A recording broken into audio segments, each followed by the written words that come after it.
Hello everyone, welcome back to the Tent of Abraham. I'm Tamir Kreisman from Jerusalem, Israel, and we continue with Pirkei Rabbi Eliezer, chapter 22, the fallen angels. So let's start with a quick Psalms 117. Hallelu et Adonai, kol goim, shabechuhu, kol haumim, ki gavar aleinu chasdo, ve'emet Adonai le'olam. Hallelujah. All right. Before we get into this right now, last week I was telling you guys about a book that has, our history basically in Hollywood movies. This is also why I use so many movie references. It helps me remember, and we see a lot of things from the Torah all throughout. So here's the book. It's called Destiny, Why a Tiny Nation Plays Such a Huge Role in History by Ken Spiro. It's got, who you got over here? You got some Star Wars, you got some Lord of the Rings over there, you got some Matrix, and even Harry Potter. I'll just read one of the mentions over here. Ken Spiro is a fascinating and spot-on analysis of Jewish history, has cleverly illustrated uncanny parallels between the historic journey of the Jewish people and the protagonists in the most popular Hollywood films of the 20th century, and so on and so forth. Okay, this is by Saul Blinkoff, Hollywood director and animator for Disney, Netflix, and MTV. And then he's got other praises over here. One of them was Natan Sharansky, Sir Martin Gilbert, and Kirk Douglas. Yeah, the late great. Anyway, Destiny by Ken Spiro.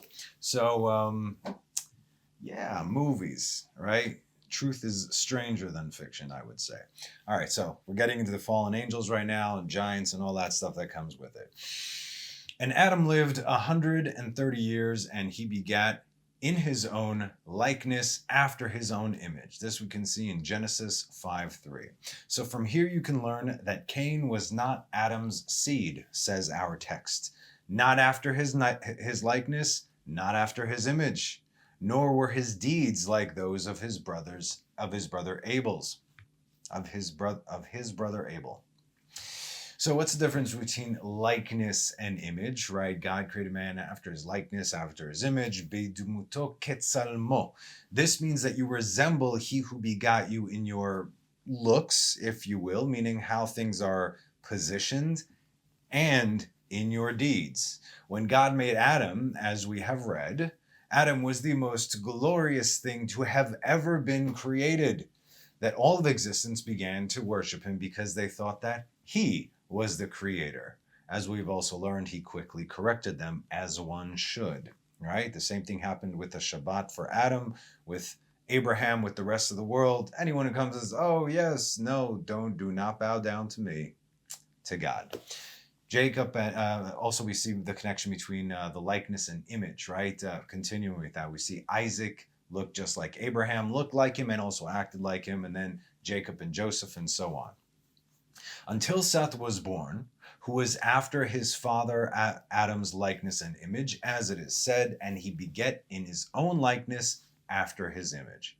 Also, another very common misconception that we can see among, copycat pagan religions like Christianity. They believe that Adam was created looking like we do today, right? Which is why reading the text in any other language, they believe that if Adam looked like us, then God must also look like us, right?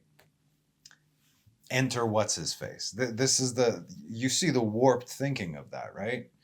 But what they don't understand, and what they never will understand, is that God gave us the mitzvot, the commands that, those things that are done away with. God gave that to us so we can emulate him as we ascend, meaning likeness and image.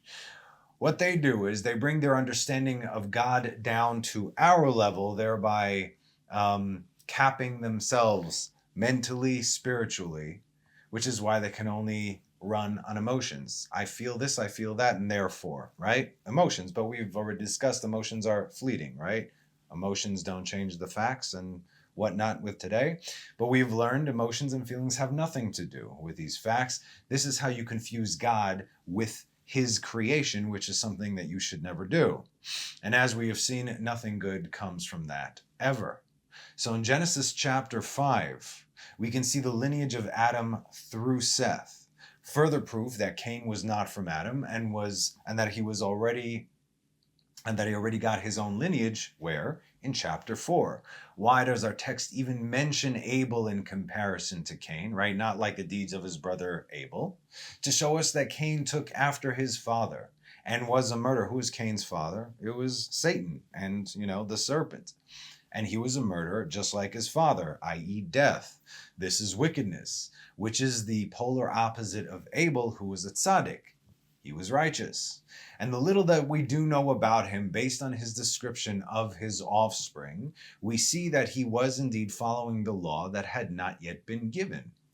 Righteous, right? Meaning we're talking about Abel right now. So the question can be asked, why was Abel, who was the true son of Adam, not made in his father's likeness and image? Why? And he begot, Adam knew his wife, meaning he knew what his wife did, and she got pregnant and she bore Cain. And then Adam knew his wife, again, in the, if you will, biblical sense, and there was Abel. So how come Abel was not born in Adam's likeness and image? Because although he was a perfect tzaddik, right? He died a perfect tzaddik. In other words, he never sinned in his life. Although he was a perfect tzaddik for perhaps the few months that he lived, they grew up very quickly, but that's neither here nor there. He was still in Eve's womb, which had some residue of the serpent right then and there.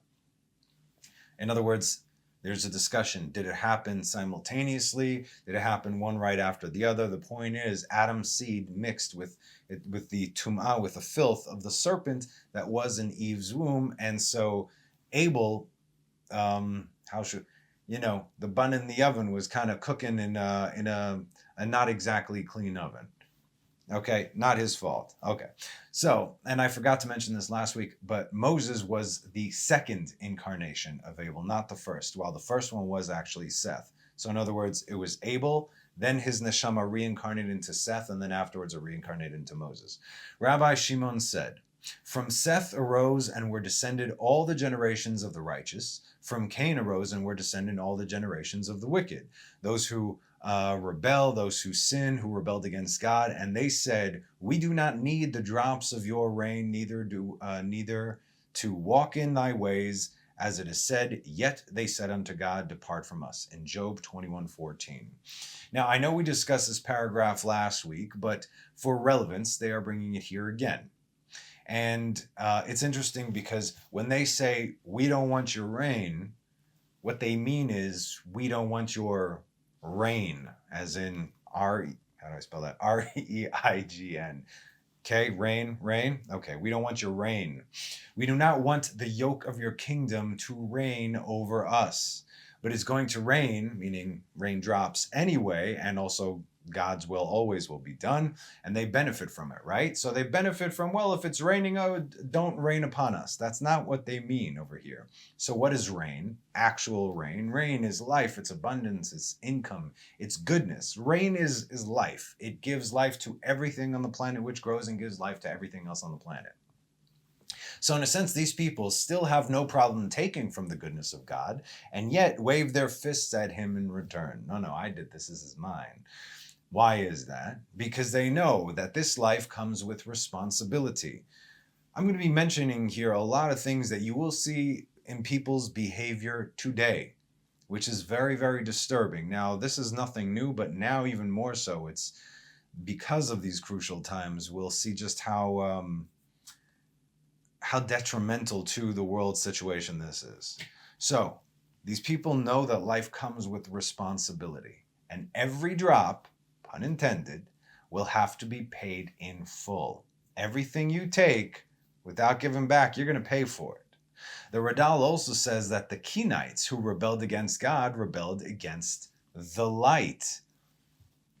They rebelled against the light. You get it? Maybe they were vampires. Who knows? And maybe they did go underground in order not to receive the rain, because if they're underground, so what does the rain have to do with us? We don't want your rain. Literally, we do not want your rain upon us. We're going to go beneath the ground and we'll fend for ourselves. Although it had never rained until the flood. You see, something to think about. Okay, Rabbi Meir said, the generations of Cain went about stark naked, men and women, just like the beasts. When we say stark naked, we mean completely and utterly bare. Our sages say not even a loincloth. Nada, okay? At least Adam and Eve had the sense to cover up in the Garden of Eden once they realized that they were naked. No one told them. How'd you know that you were naked? And if you are naked, then why do you feel shame? No shame. They don't care. And they didn't know anything from anything, but apparently they did know shame. So good for them in that sense, right? Cain's line genuinely did not care. Now I want you to know throughout the week that I write these things, whatever's coming out here, I see in my life. I don't know what comes first or it's a combination of both, but I'm writing this down and I'm drawing in from my life experiences, and I'm kind of, it helps me build up the stories or the way I tell these teachings. And it's very difficult because when I see this kind of behavior in the world today, which we're going to get into, it upsets me. I mean, upsets me not like, oh man, I'm talking about it breaks me down to my core. All right. So, let me know if you see these kind of likenesses in your life, in your world today. Okay. So they did what they wanted, right? They genuinely didn't care. They did what they wanted, where they wanted to do it, with who and with what they wanted to do it. Okay. Which is why they were likened to the beasts. Now, let me ask you, do we witness this kind of behavior today? Aside from the obvious partial clothing or lack thereof, okay? I'm not even talking about that. I'm talking about behavior-wise. Do we see people doing what they want without any regard for, I'm not even talking about the laws of man, because the laws of man that we live by today they themselves are corrupt for the most part. Remember, what is the law does not necessarily mean what is just. They are two separate things, okay? God's law is just. Man's law is convenient for man. And whoever's got the biggest pocketbook, right? The law does not call to them. They don't hold by the law. Okay, so I'll tell you what I think of. And unfortunately, I see it everywhere. I see it all around me. In fact, this is one of the things that can get under my skin. Pun intended, right? And it makes my blood boil. It's people's lack of consideration towards their surroundings, towards their fellow man. Have you ever seen a car take two spots? I always use this example. For no good reason. For no good reason, okay? In other words, there's two spots left and the guy will park right in the middle, diagonally, just because. People cutting in line. People straight up littering or not cleaning up after themselves, right? These, they whenever there's they have a music festival or something wherever in Israel by the Kinneret, then it'll be the headlines in the papers. Look what all these people left behind. Disgusting mess, garbage dumps. No one cleans up after themselves. And that's not only there, it's everywhere. I mean, I get mad when people don't put their weights back at the gym, okay? I've gotten into altercations with people. I've been like, excuse me, are you done with that? Can you please put it back? The guy is looking at me, he goes, that I should put it back? I said, who else is going to put it back? You understand? How are you? The thought process is just, I don't even know what to do. I look these people in the eye trying to figure out their damage and what in the world would cause them to behave in this manner.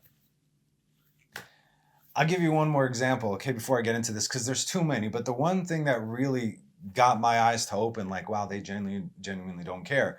It was in 2010. I came back to Israel after my decade in New York, and I was at the beach with a friend.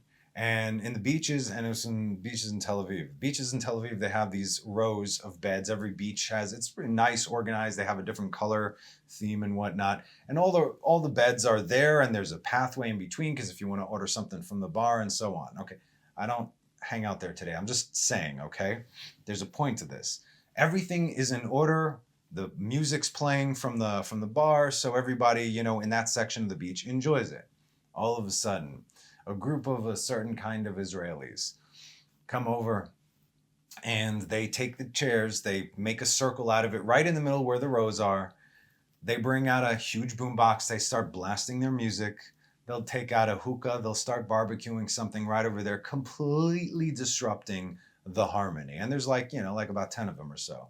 So I'm laying over there. I'm like, what is happening over here? And I was going to get up. My friend said, what are you doing? I said, oh, I'm going to ask them, like, are you aware that you are bothering everyone? And my friend said, you think they're stupid? You think they are not aware? They genuinely don't care. Of course they genuinely do not care. And so, and that's something that, let's say, that does not endanger people's lives, right? But when people drive like maniacs or leave their doors open on the side of the road or park their cars halfway sticking out in the street, I understand you don't care about your car. But what about everybody else's life, everybody else's safety? This is what I'm talking about. Again, I need to throw these things out there because you guys can understand where it is that I'm coming from. This is genuinely not caring about anyone or anything, and I'll do whatever I can do as long as I can get away with it, right? Okay, now let's go back to the generation and to the descendants of Cain. We see behavioral patterns back then and today because I'm making a point over here, which is the entire lesson. So now you got enough of these experiences over here that I got to deal with on a daily basis. Let's continue.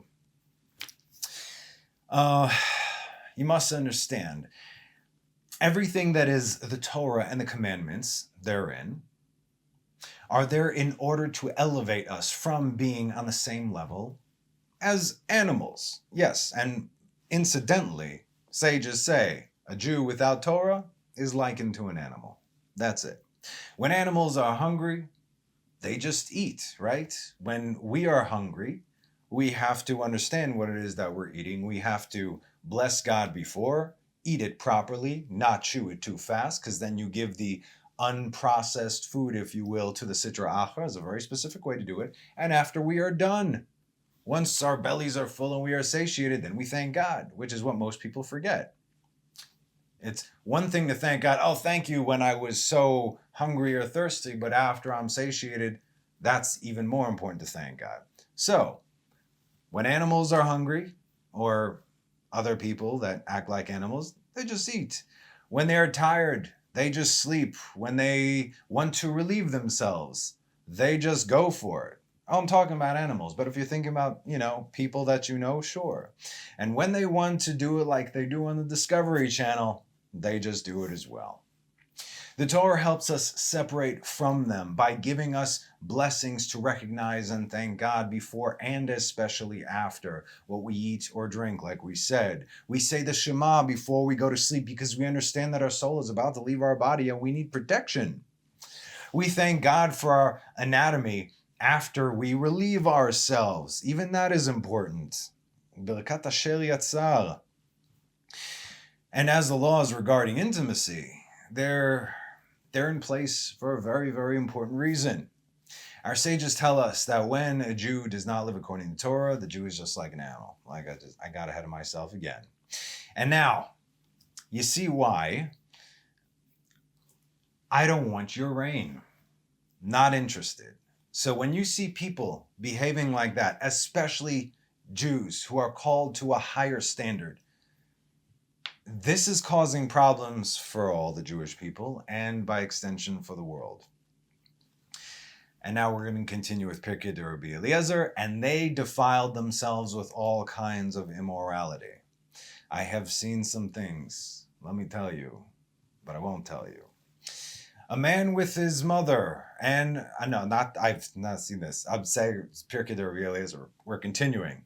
A man with his mother or his daughter, or the wife of his brother, or the wife of his daughter, in public and in the streets, with evil inclination, which is in the thought of their heart, as it is said, and the Lord saw that the wickedness of man was great in the earth. Genesis 6:5. Now, was this only the descendants of Cain? At first, yes. But as we read on in Genesis 6, we can see the entire world has been corrupted. And yet still, with all this filth and with all this disgusting behavior, which we didn't even get yet into, okay?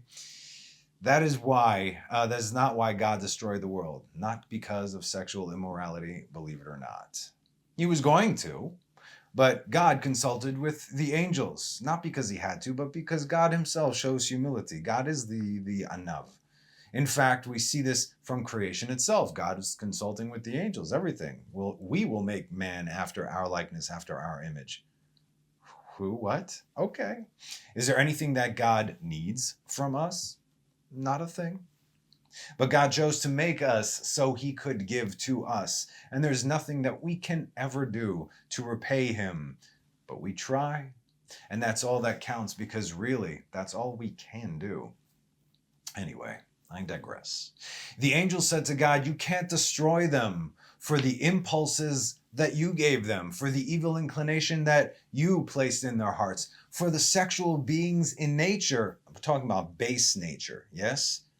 That you made them. God said, good point. And so he kept the world turning, the vegetation growing, and the rivers and lakes flowing. God is the definition of long-suffering, as he is the one who carries our iniquity, noseh avon vafesha. And why? In hopes that we will return to him and turn it all around, i.e. tshuva. That, by the way, that's the difference. This is a complete tshuva, is when you turn the darkness into light. Darkness into light, okay? Not you make the darkness disappear. You created something. That something is not going away, right? Energy, in science, energy never disappears. It only goes from one place to the next, to the next, to the next, right? Energy can never disappear. So you create dark energy, if you will. You created a dark energy through your sin. Through the proper tshuva and tikkunim, you now turn that dark angel into an angel of light. That is a perfect circle. That is a complete tikkun, okay? Again, the darkness in this world will be turned into light, okay? And most of the world and most of the things, even the demons, will be redeemed, okay? Even the Erev Rav can be redeemed. Darkness to light. Man can't do this. This is only God, okay? I'm talking about when it comes to yourself, it's a different story. When it comes to everything else, that's God's business right there. So why did the flood come about? What was the final straw? That we will discuss in the end of the class, okay? So we'll get to the why and what went down over there. But let's continue. In the meantime, you need this info. Rabbi said, the angels who fell from their holy place in heaven saw the daughters of the generations of Cain walking about naked. Okay, so now we know what we're seeing. With their eyes painted like harlots. What is it? Maybelline? L'Oreal? Because you're worth it? I remember that from the 90s. Okay. With their eyes painted like harlots, and they went astray after them and took wives from amongst them. As said, and the sons of Elohim saw the daughters of men, that they were fair, and they took them wives of all they chose. In other words, no one is asking any questions. Here's how it is right now. They took whoever and whatever they wanted, because who on earth was powerful enough to stop fallen angels? The angels who fell are the Nephilim, the fallen ones, lipol, to fall. Nephilim, okay? So they are the fallen angels, are the Nephilim. And in Genesis 6:4, it says, HaNephilim hayu ba'aretz bayamim hahem vegam achrechen. The Nephilim were in the earth in those days and also afterwards. Whenever you see afterwards, before and after, it's pre-flood, post-flood, okay? Meaning after the flood, when the sons of God would come to the daughters of man, and they would bear for them, ve'eldu lahem, children, and they would bear for them. They are the mighty men who were of old, the men of renown. Okay, so we discussed that these are, right here we have the groups of the Erev Rav, but in this case it literally means the giants. We discussed that in the Erev Rav class in 2 series ago. So the fallen angels were called Nephilim, as well as their offspring. In other words, they fell, right? Because these creatures are abomination, these giants. So the giants were also called Nephilim, Anakim, and so on. As well as their offspring, who were the mighty men, the giants who were called by the same name. The Hebrew says, Anshe Hashem, literally means the people of the name. People of what name? What name were they calling out during those days? It was God's name.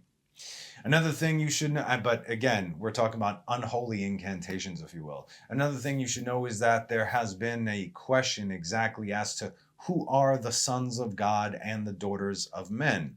Some say the sons of God are the sons of Seth, who came from Adam, who was personally fashioned by God's hand, and the daughters of men were the descendants of Cain. In other words, the daughters of Adam, the sons of Adam, who Adam was never born, he was created by God, closest to Elohim, after our likeness, our image, right? And then the daughters of men, and there you have Cain. But then again, men is benot Adam, so the daughters of Adam. Okay, it's a little bit confusing, but again, we're looking into it. But based on all our texts and all our commentary, of course, as well as whenever we see the words sons of God, in context, it's always the angels. However, God did say in Deuteronomy 14:1, Banim atem laHashem Elohechem. You are children, banim, specifically sons. You are sons to the Lord your God. You shall neither cut yourselves nor make baldness between your eyes for the dead. Okay, so this is Deuteronomy 14:1. And even more specifically, okay, great. You're the sons of God, Israel, but Exodus 4:22, right? And so you shall say to Pharaoh, so said the Lord, my firstborn son is Israel. No one came before Israel, because the reason that everything exists is Israel. That's it. So if Israel is destroyed, what's the point of the world, right? There's no point at all. That's why Israel can never be destroyed. Nevertheless, the context is clear, and you should not confuse the two. So the sons of God in this context are definitely the angels, specifically the fallen ones in our story. As for the daughters of Cain, there is one specific female who got their attention, and that is Naamah, the sister of Tubal Cain, whatever is written over there for you, Genesis 4:22. And Zillah, she too bore Tubal Cain, who sharpened all tools that cut copper and iron, and Tubal Cain's sister was Naamah. Now, we can ask, but didn't we discuss last week that Cain literally went underground, which is where he built his cities and all the civilizations? How did they then populate the upper level of the world, meaning Tevel, where we're sitting right now, regarding Genesis 6:1? It says, "Vayhi ki hechel ha'adam larov al pnei adama, ubanot yoldu lahem." And it came to pass when man commenced to multiply upon the face of the earth. You notice that now that you know the backstory, when you read al pnei adama, upon the surface of the earth, it's very much on purpose. In other words, they used to be down there, but now they're up here. And the daughters, face of the earth, and daughters were born to them. Ubanot yuldu lahem. So these would be the daughters of men very specifically. The Radal says that at first Cain and his descendants were in the lower realms beneath the earth, but as they began to multiply, they started to come up to our levels through holes in the ground like cockroaches. All right? He didn't say that part. It was Tony Montana. Apparently, they don't wear clothing in those realms, right? I mean, why would they? I don't know. Maybe they were all reptilians. Who knows? Who knows, right? We don't know this. Okay, so can you imagine in today's world, all of a sudden, millions of naked people coming up from beneath the earth? I mean, they probably fit right in. Nobody would give a second look, right? I was like, oh, where's the nude beach at? Okay, so unfortunately, they'll fit right at home. And they went astray after them, says our text. Why did the angels, the sons of God, go after them? What did they see? And specifically, why did they go after the descendants of Cain coming up from beneath the earth? Perhaps they saw the descendants of the couple whose parents were Satan, the former highest ranking angel in heaven, and the serpent, the female part of Adam before that initial separation. And this is also a valid argument that it was Satan himself who fell in that aspect, as the two chief angels who descended were Shamchazai and Azael, aka Azazel, aka he who follows sin. This is Satan. So in other words, it could have been Satan himself, you see. Anyway, you can see a connection on both accounts. Now, let's ask the obvious question. A spiritual angel and a physical mortal woman. How does Explain the biology of that, right? How's that going to work? Rabbi Joshua said, the angels are flaming fire, as said in Psalms 104. He makes winds his messengers, burning fire his ministers. Ose malachav ruchot. Malachav. Malach is an angel, also emissaries, also messengers. Ruchot. Ruach is not only wind, but it is spirit, right? But it's air, wind, spirit. Meshaltav, esh lohet, his servants, burning fire. Esh is fire, lohet, burning fire. Okay, so what do we say the angels are made out of? Made out of wind, made out of fire, right? That's why they are thinner, because you can't touch them, but they can definitely touch you.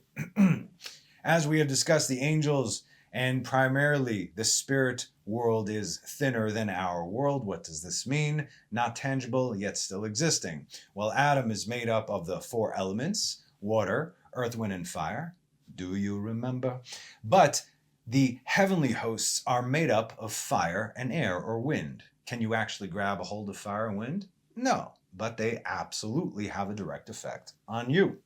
Furthermore, based on what Daniel saw, we can understand that these angels are 2,000 parsah tall. What is that? That's almost 7,300 kilometers.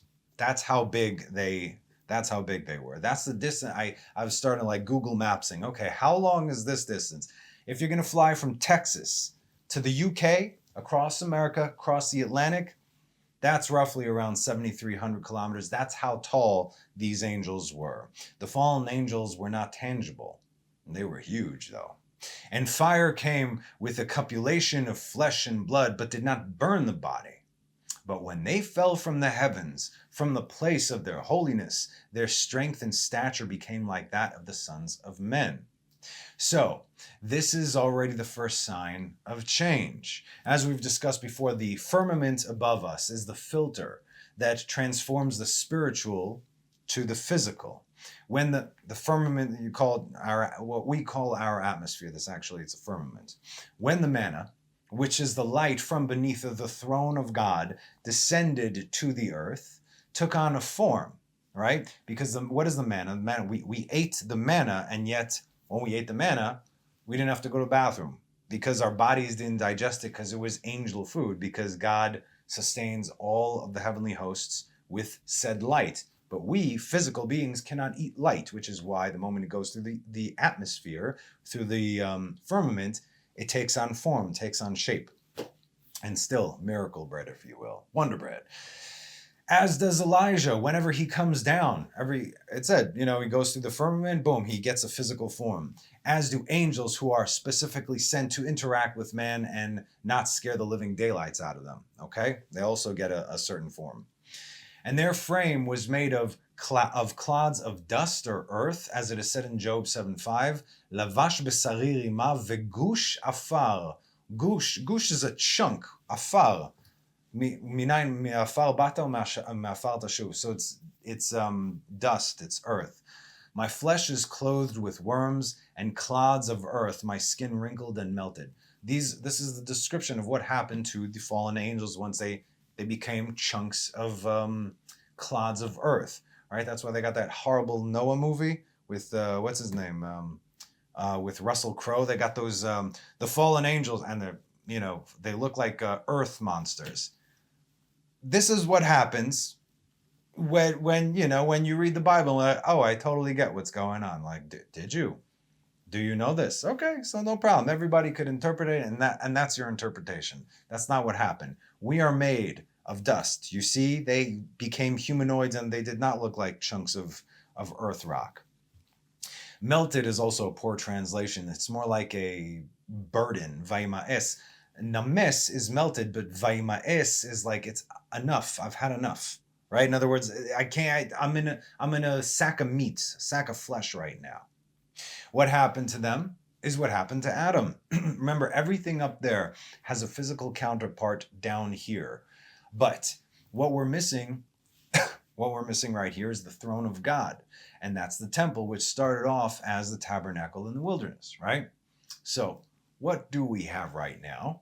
If the temple is, let's say, the Great Chicago Fire, Then all the synagogues and all the houses of study around the world are like little matches constantly having to be ignited and being taken care of. You see? Temple, that big fire was now just destroyed and got dispersed all over the world.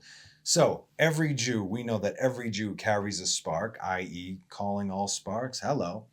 All of us get together in a synagogue, houses of study. We create now, small little fires. Ultimately, all that power goes to one place. That is where the temple is. You see? So that's where it is. So the temple never really disappeared, even though it's physically not here. But spiritually is. Okay, it's with all of us.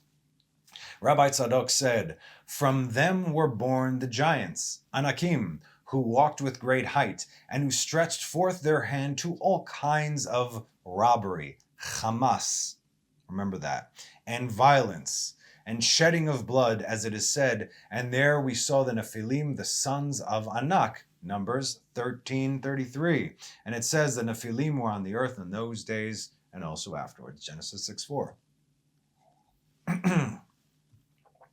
So the word Anak, giant, it comes from the fact that they would grant son with their stature. In Hebrew, it's ma'anikim chama, leha'anik, to grant, to give.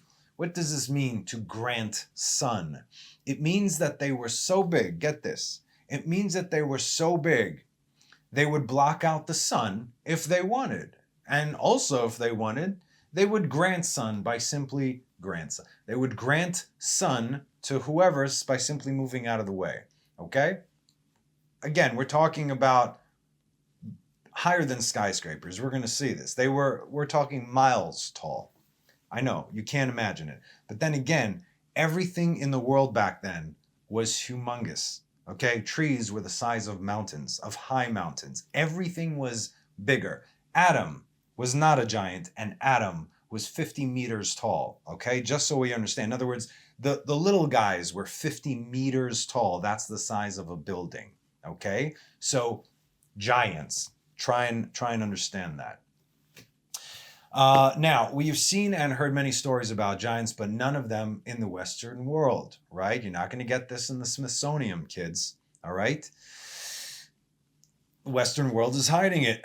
But in Eastern Europe and in South America, there are plenty of giant bones on display. All the findings, they're like, oh yeah, people with elongated skulls. No, there are tribes in Africa that they could do that. They do that in the baby's skull. No problem. Then they found a grave of a pregnant woman who already had an elongated skull with the baby inside her, and the baby already had an elongated skull. So no one's doing that. You understand? Not in Africa per se. But where do you think they're getting all these ideas from?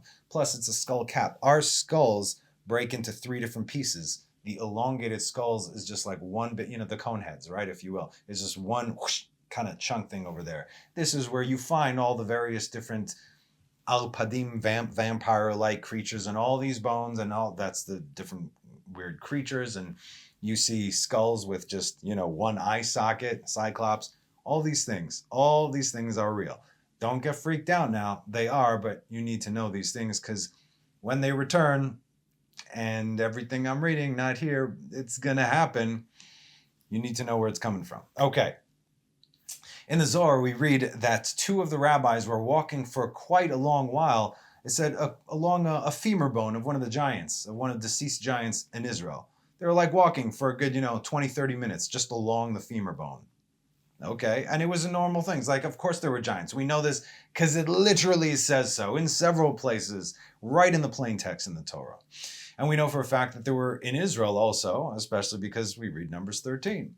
Now, I watched this program about ancient Indian tribes in North America, dating back almost 5,000 years, almost at the time of the flood. Now, I saw cave drawings and stories that had been passed on. These Indians spoke of giants who would start by eating the trees and vegetation, and when there was hardly any trees and vegetation left, they started eating the cattle like candy, and they started eating the horses. Lastly, they finally began to eat the people. And then that's when we had one of those like Avatar moments where you're getting all the tribes together to try and hold them off. Everyone had to unite to try and fight the giants. Also, one of the markings of the genetics of the giants are 6 fingers and 6 toes. I think I heard this. I'm not sure, but when back in the old Western movies, like the Indians would go how, right? Why do you do how? To raise to see if you have an extra finger on your hand. That was a sign of the DNA of a giant. Again, these things go back thousands of years. So 6 fingers, 6 toes. Giants don't have to be the size of a building in order to have giant DNA in them. 2 Samuel 20:20. And there was again war with Gat.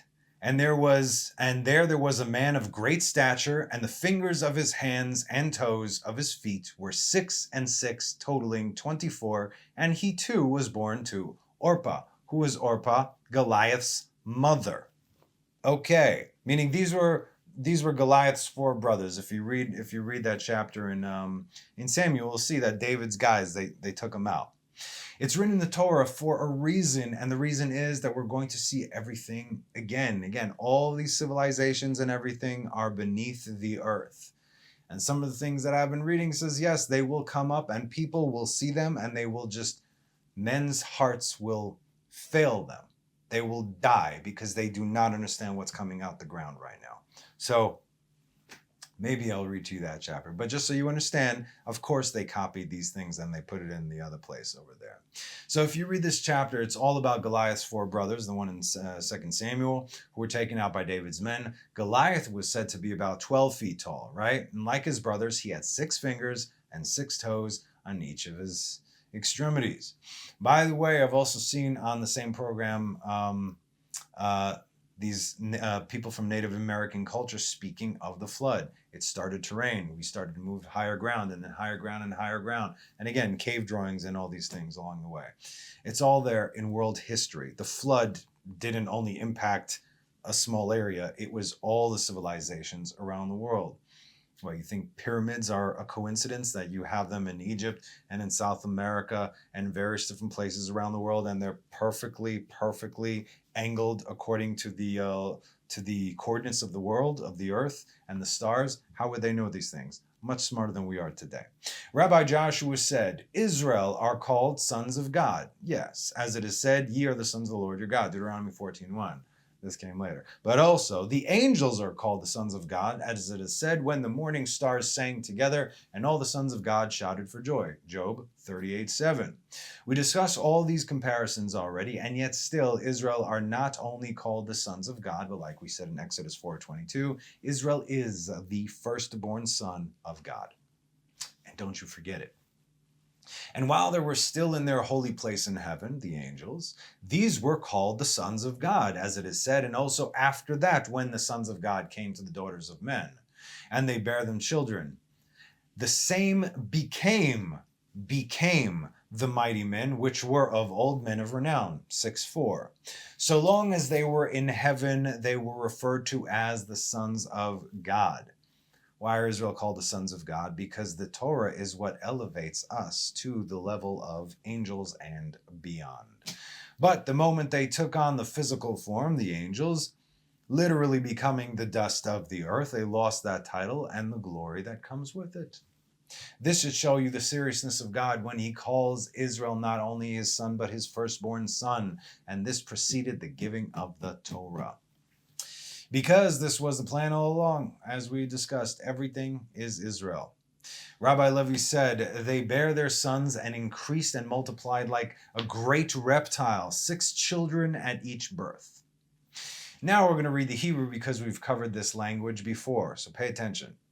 Rabbi Levi omer, hayu molidim et bneihem, ufarin verabin kemin sheretz. Remember sheretz? Sheretz gadol, Shisha bechol leida veleida. Okay? That's what it was. Meaning what I just read to you in Hebrew. I just read before in English. Okay, so where have we seen uparin varavin kemin sheretz?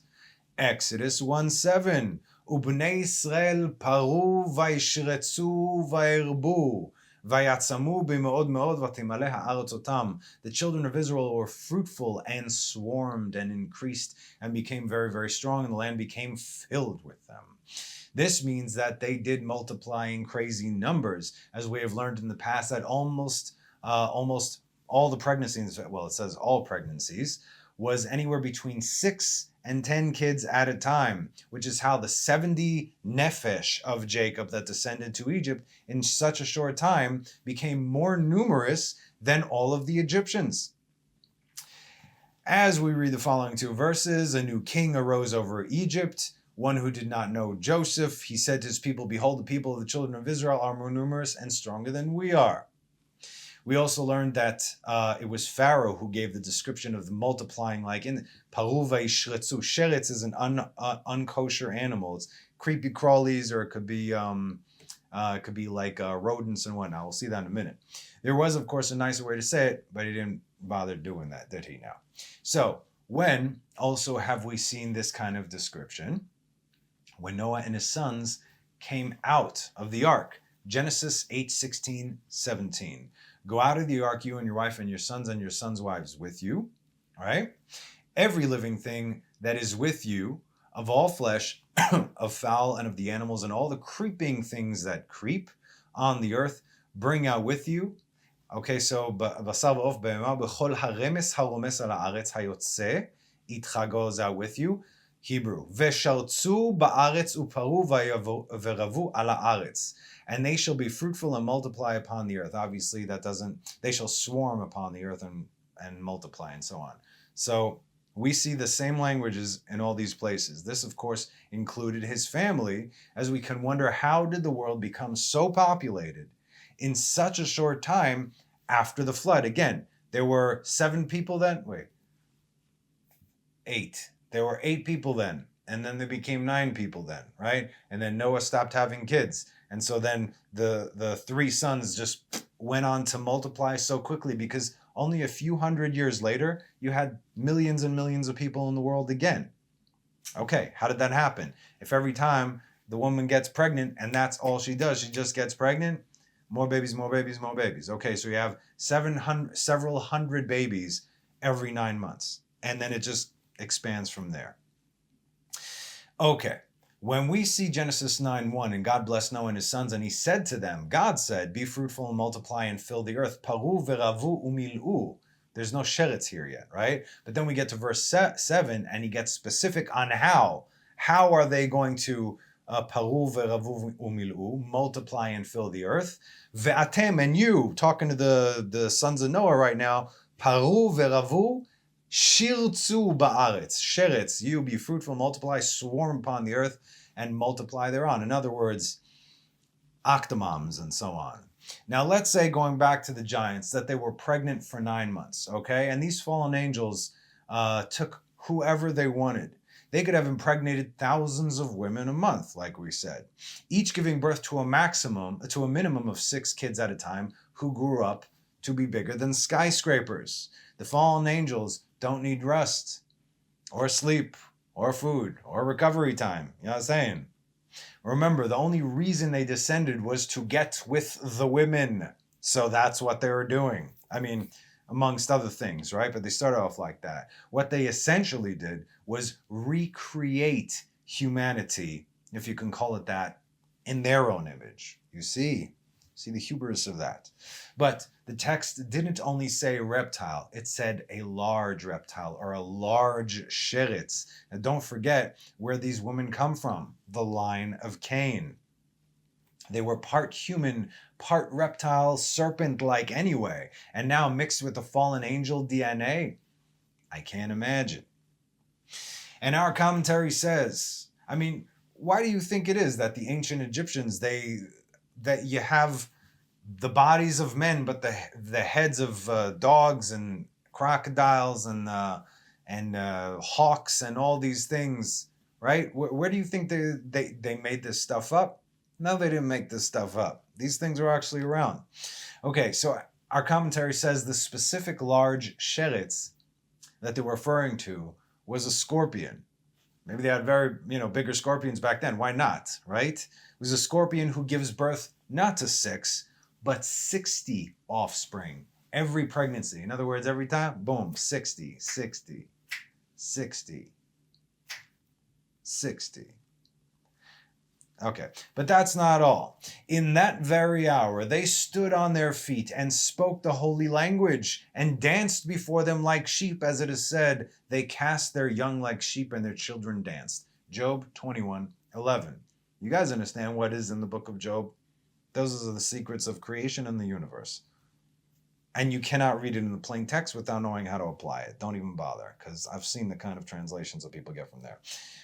Okay, so what did we just read here?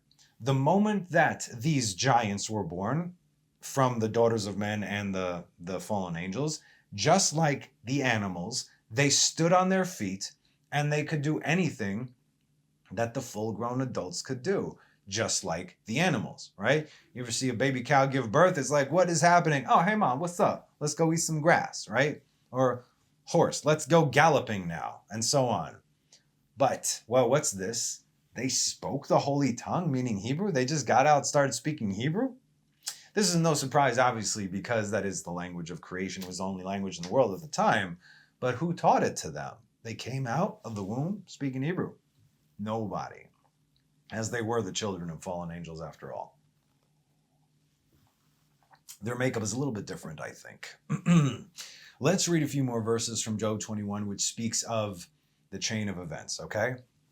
They send forth their infants like sheep, and their children dance, like we just said, meaning they come out, they're like, hey, what's up? Okay. They raise their voice with the tambourine and the harp, and they rejoice to the sound of the flute. Now, this is interesting, is that it was Naamah who introduced man to the sounds of the flute, Naamah and her brother. She would sing, he would play the flute, and this is what they were doing. In other words, they were definitely her kids. They end their days in prosperity, and in a moment they descend to the grave. We'll talk about that soon. Also, they said to God, turn away from us. Here we go. We do not wish to know your ways. We're going to do what we want to do, who, with, when, how, whatever. We don't want to do it. We don't want any of that. What is the Almighty that we should serve him? And what will it avail us that we should pray to him? We can already do anything that we want. What can God give us that we can't take for ourselves? Okay, now, real world question. How many people, organizations, political parties, governments, and nations say this publicly today? By our strength and our power, and we will do, and our might, and our this and our that. Or rather, these places telling you what you need to do. Behold, is not their prosperity in their hands? Oh, sure, that's what they believe. The counsel of the wicked has distanced itself from me. Absolutely. Back then, and there were back then and after in the world today. By my might and by my strength, they say.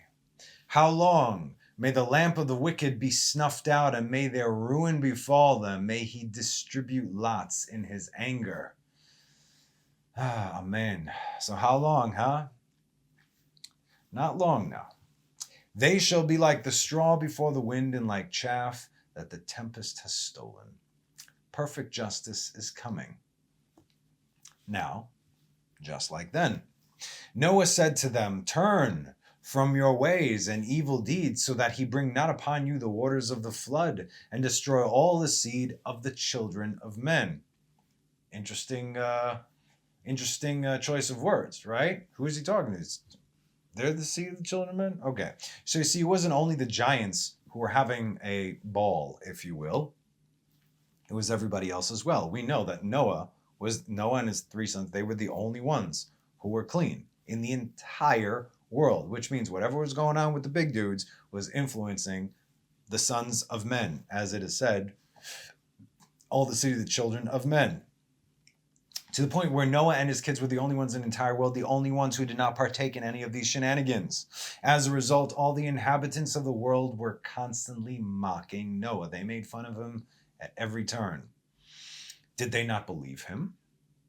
They were so willful, they genuinely didn't care. See where I'm going with that? They didn't care. I'm not talking about somebody said, repent, the end is nigh. That's not going to help. They knew better. People know better. And certain people should definitely know better. But when you genuinely don't care, gotta kind of wonder what kind of spiritual DNA you got in you. And who was he talking to, the giants or the children of men? Noah said to them, turn away from your evil deeds, so that he bring not upon you the waters of the flood and destroy all the seed of the children of men. Specifically the seed of the children of men. Where were the giants at this point? Interesting. Although it's not written here, meaning in our text right now, obviously, I'm reading a lot about these things, but a time limit was placed upon the children of the fallen angels, 500 years as opposed to eternity. Furthermore, God made it so that they would start to turn on each other, quite literally survival of the fittest, as the larger giants would eradicate the smaller ones, while their parents could do nothing but watch and weep. Have we all heard of the clash of the Titans, Greek mythology?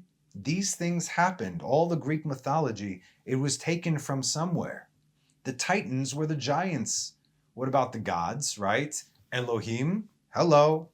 Fallen angels, yet called gods, impregnating women, giving birth to demigods, and so on. Greek and Roman mythology, Christianity, ancient Egypt and India, and other civilizations that have long since been forgotten, these stories have just been regurgitated and reimagined to fit that specific narrative of the time. So even if it is true, it ain't holy, because this is where it comes from. Fallen angels. Okay. Again, we covered this stuff in the Red series. So the giants were already taking care of each other, as Noah is clearly speaking to the sons of men, but also the remaining massive giants, because everybody's going to get it, not just the sons of men. Noah spoke of their seed being cut off, meaning that there would be no more people in the world because the flood was coming. What does a willful person... Now, again, let's bring it to this world right now. All this stuff is very important. So, we're in the world today. What does a willful person or a spoiled child do when you threaten to take their toys away? When you threaten to take something of theirs away, anything of theirs away? I'm talking about a willful person, which is the equivalent of a spoiled child, right? What do? They break it, they destroy it, they decimate it. Because if I can't have it, no one will. Or if it's destroyed, then there's nothing that you can take from me. I'm the one that destroyed it. You see? In other words, no one is going to tell me what to do. And if this is inevitable, I'll do it my way, on my terms. Okay. They said to him, to Noah, behold, we will restrain ourselves from multiplying and increasing, so as not to produce the offspring of the children of men. You want to take away our seed? Don't worry. We won't multiply. We don't need him. We don't want your reign. You see this. You make empty threats, old man. Look, we don't care if our seed is cut off. In fact, we'll be the ones to cut it off. How do you like them apples, right? The Radal said that the giants had no problem with the threat of the flood because they figured, well, the smaller ones of our kind would just drown, but not us. We'll see this in a minute. Okay, so I'm going to read this in Hebrew and then we're going to read it in English. Ma hayu asin, כשהן באים אצל נשותיהם, היו משחיתים. Remember that word. מכל זרעם על הארץ, כדי שלא להוציא זרע בני אדם, שנאמר, וירא אלוהים את הארץ, והנה נשחטה. Okay, what did they do? When they came to their wives, they spilled the issue of their seed upon the earth. In other words, you get it? As to not produce offspring of the children of men. As it is said, Genesis 6:12, and God saw the earth, and behold, it had become corrupted. וירא אלוהים את הארץ והנה נשחטה. Lashchit is, it's not exactly, it is corruption, is to destroy, to decimate. Lashchit, bal tashchit. You can't throw away food. You can't destroy something that's built for no reason. Everything has to have a reason. Let alone, throwing away your seed like that. So the spilling of the seed is corruption, and that seed went onto the earth. Therefore, all flesh had corrupted its way on the earth. Et darko al haaretz, literally upon the earth. So how so? How did the spilling of the seed, how's that corruption? So we discussed this. When the seed does not go where it is supposed to go, especially in a kosher manner, it creates what? Demons. It creates demons, kids. Demons. Them dark angels that are going to hound you for the rest of your life until you turn them into angels of light through true tikkun. Yeah. And so can you imagine not only the physical abominations that were created on the world and the earth at that time, but also all these demons that were created. The seed is holy, but when it leaves the body, it becomes impure. The same thing with the menstruation blood, right? The blood, the body is life, but when it is removed from the body in case of menstruation, it becomes tameh, impure. Pure inside, impure outside, okay? Seed, blood, you get it. What they were doing up until this point was using, again, these are other commentaries not in Pirkei Rabbi Eliezer, but elsewhere that I read. I'm just already going to add this, give you an education over here. What did they do? Up until that point, they were using some women as incubators, meaning their entire function was to breed, for lack of a better word, while the beautiful women were given potions to sterilize them, and they were used for pleasure. That's it. You want more? Go to there. You want to have fun? Go to here. But after these warnings, they made it a point to spill their seed on the ground, regardless of who, or what, or where. And God saw the earth, and behold, it had become corrupted, for all flesh had corrupted its way on the earth. All flesh, except for Noah. Everyone. That's it. It was beyond the point of salvation at this point. Man corrupted the earth, and man couldn't care less. How do we corrupt the earth today? I mean, there's a list, right? Okay. What about the giants? Giants said, if he bring from the heaven the waters of the flood upon us, behold, we are of high stature, and the waters will not reach up to our necks. Why did they mention specifically the neck? Because when the water does reach anyone's neck, there is always the danger of drowning. Meaning, okay, now it's serious, right? Meaning there is a conscious legitimacy to worry when it gets to that point, which is what made Nachshon ben Aminadav from the tribe of Judah so cool, right? He led the tribe of Judah into Yam Suf before God split the sea, and it said the water reached their nostrils. In other words, some of them, they probably went underwater, they had to hold their breath. You understand? Because not everybody was the same height. He went in there up until his nostrils, and that's it. There we go. Boom, water split. Okay, that's faith right there. And that's another reason why Judah leads the way till this day.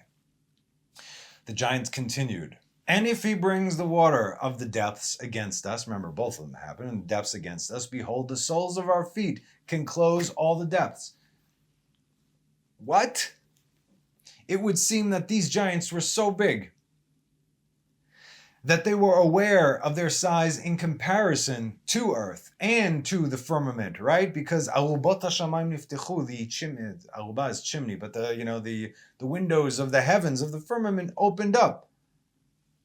Furthermore, how would they know that they could shut the waters of the deep unless they knew exactly which parts of the deep this would come from?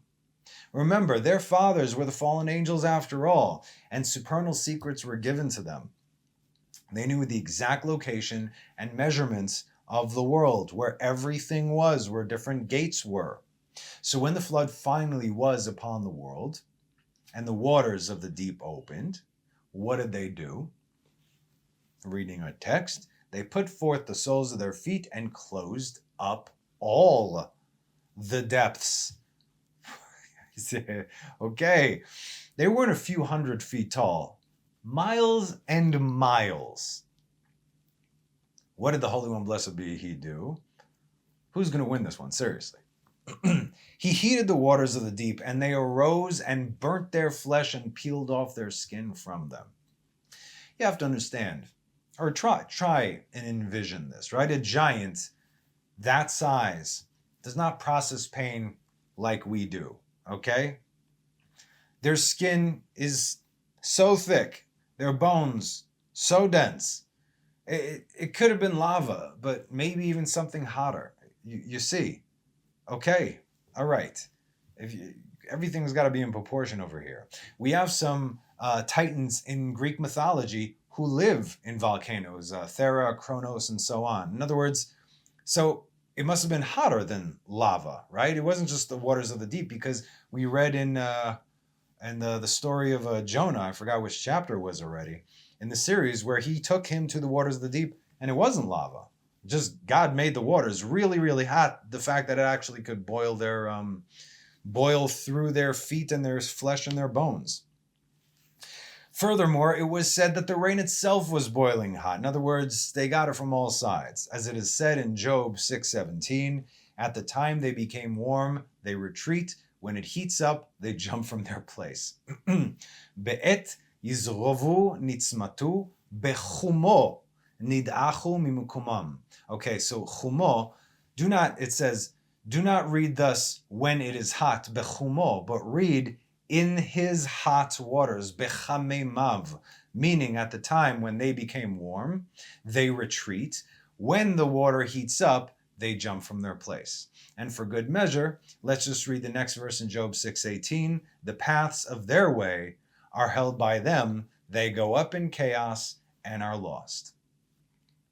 Ve'ovdu, lost. Okay? And our sages say actually that the origins of these of the hot waters of the deep are what became Chamei Tveria, the hot springs of Tveria. I was in there. It's just, natural hot spring, no lava, just hot water. Obviously not of the same temperature. God's the one that turned up the heat. So these giants, they stayed the course, knowing who they attempted to stand against, and they were lost. So now, let's go back to our initial question. Why did the flood come about? We are now picking up where we left off, right? Now that you just got a whole lot of more information, here's a reminder. The angels said to God, you can't destroy them for their impulses that you gave them, meaning for the sons of men that you gave them, for the evil inclination you placed in their hearts, for the sexual beings in nature that you made them. God said, okay. And so he kept the world turning, the vegetation growing, the rivers and lakes flowing. God is long-suffering, as we said, nosei avon, in hopes that it all turns around. So why did the flood come about? What was the final straw? We've discussed this before, but here we are again. Let's read Genesis 6, 11 to 13. Now the earth was corrupted before God, and the earth became full of robbery. Hamas. Okay. And God saw the earth, and behold, it had become corrupted, for all flesh had corrupted its way on the earth. Right? Which we read. And God said to Noah, the end of all flesh has come before me, for the earth has become full of robbery because of them.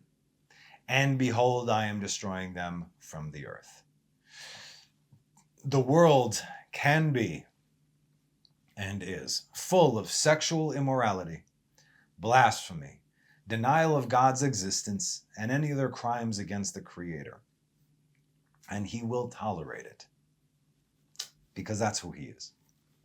With the generation of the flood, with Sodom and Gomorrah, and with Ahab's kingdom. No matter what they did, they were still there until all guilty of the most despicable acts against the Almighty. But God is long-suffering. But the moment the inhabitants of this world began to turn on each other, everything comes crashing down. By water, by fire and sulfur, and by blood. This is why the Noahide laws have been put into play. We'll see those in the next teaching or next two teachings. These laws are primarily regarding derech eretz. This is how you are supposed to conduct yourself. This is how you are supposed to live.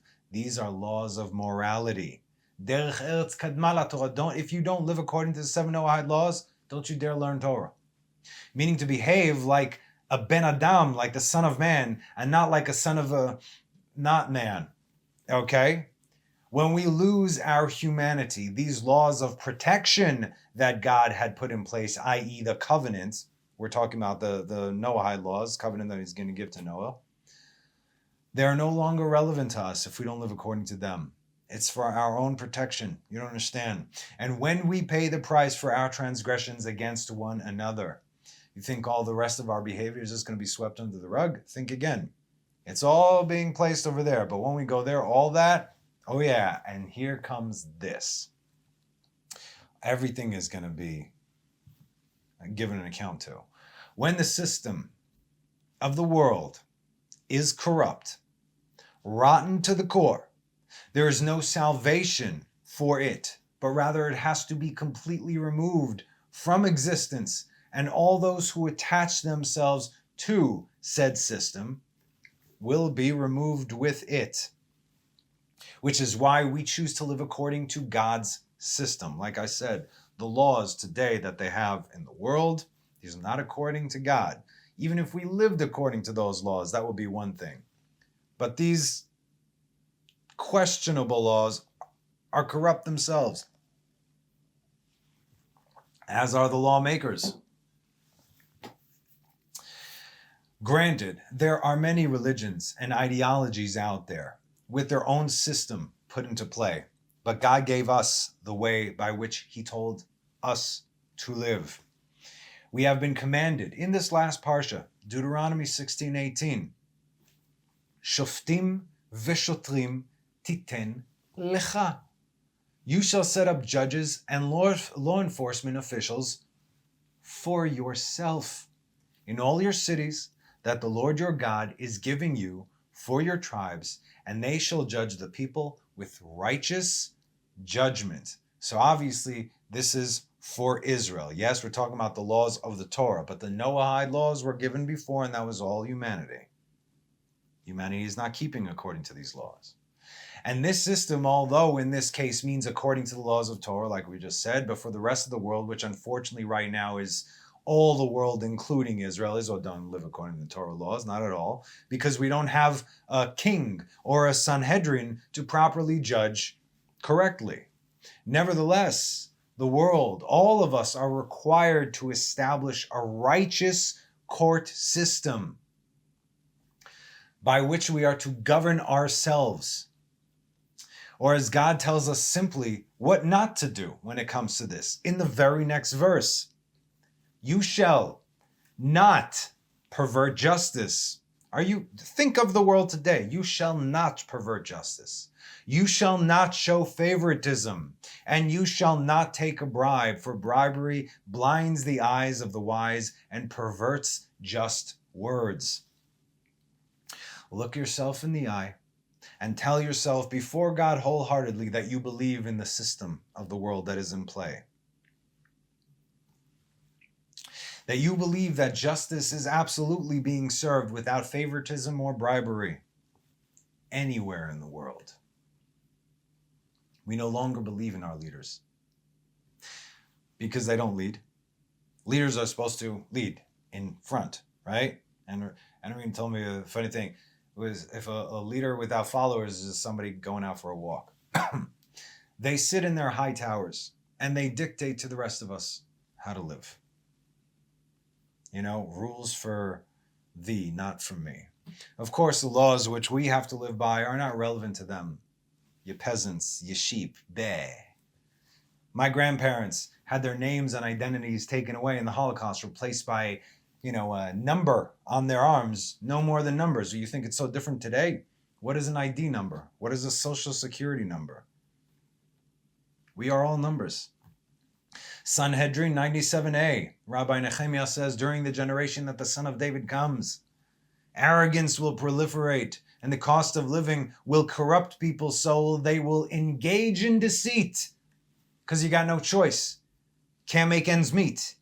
These are good, honest people who cannot pay their bills and will lose everything. Don't you understand that this system is designed to make you loosen your morals just a bit? Right? How many times have we seen that movie? A poor guy is, struggling to support his wife and his kid, and he borrows money from a loan shark. He's done. You know that, right? He's designed to fail right there. That is this system. Okay, you owe me now. You owe me good, right? That's it. You're done. You compromise your morals just a little bit, it's a slippery slope. And you're going to say, well, I'm doing it for a good cause, right? Watch your humanity disappear in the process. These are small choices that we can make every day. This is the system that which you are living by. You, me, everyone is living by this system. Because then, and there's a reason for that, because then it's you who's doing it. You see, no one is forcing you to do anything. It is designed to make you do this. So now you are 100% responsible for your choices. There's always a choice even when you think that there isn't. You then become part of it. The vine will produce its fruit, and nevertheless the wine will be costly. Where is all your food, America? Why is the rent so damn high? Remember that campaign? What was it, like 2007, 8 in New York? The rent is too damn high. Okay, rent is high all over the place. Everything, the price of everything is going up, but the salaries stay the same. Don't you see this is all by design? It's not only in Israel, it's in America, it's everywhere. The countries are crumbling. Are you aware of what is happening in the news in the world today? Economic collapse everywhere. But no, there's no recession at all. Go to sleep. Go to sleep. Where's your food?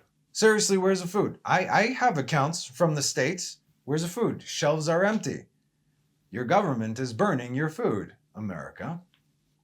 And the entire Gentile monarchy will be converted to heresy. The government, the media, the corporations all dictate to you how you should live. You are being lied to on a daily basis, and little by little you are learning to adjust to live with it. I just saw this thing about they asked how Jews living in Germany, how did it get to the point where all of a sudden they were locked in a ghetto and then loaded on trains like sheep to the slaughter? It didn't start all at once. Every day or every week or every month they took one more freedom away, one more. And the Jews said, okay, we can live like this, we can live like that, we can live. Before you know it, you got no rights left, you got nothing left. Slowly but surely, right? You can't boil the frog, right? You can't put the frog in boiling water, it'll jump out. Make it a nice, warm, comfy bath, and then before you know it, he's not going anywhere. That's us. Just another freedom taken away, slowly but surely, until you got nothing. And there will be no inclination among the people to accept rebuke. Go ahead. What happens if you speak publicly against the status quo? Right? It's okay. They got their minions and cronies to throw things at you from every angle. Right? You're a sexist, a racist, a homophobe, a this, a that. You're a Trump supporter, MAGA, whatnot. These are your leaders. You realize what's happening. I hope you realize what's happening. We're already there. And they will make an example out of you unless you bend the knee or die. Really? They could not care less which one. Rabbi Yitzchak says the son of David will not come until the entire kingdom will be converted to heresy. System of the world. Welcome to the generation of the flood, kids. You, hopefully, are Noah, okay? They are the giants, the fallen angels, the corruption incarnate, and they are doing whatever they want. Make no mistake. This is their world. This is not yours. They are doing whatever they want. If you think that you are safe behind your locked doors, you are not, okay? It's an illusion.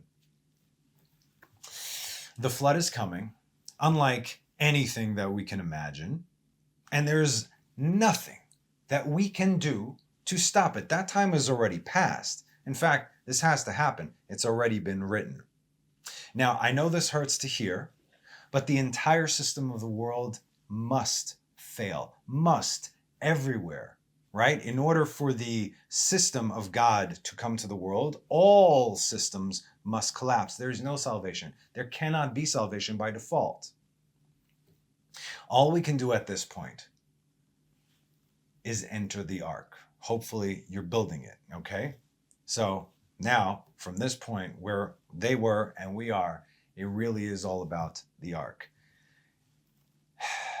which is what we're going to be discussing next week. So stick around. Next week, we're going to be talking about Noah's Ark. And as always, thank you so much for joining me. That's our class for today. I hope you enjoyed it. Have a wonderful rest of the week. Keep your eyes open, okay? Have a good Shabbat. Bye-bye.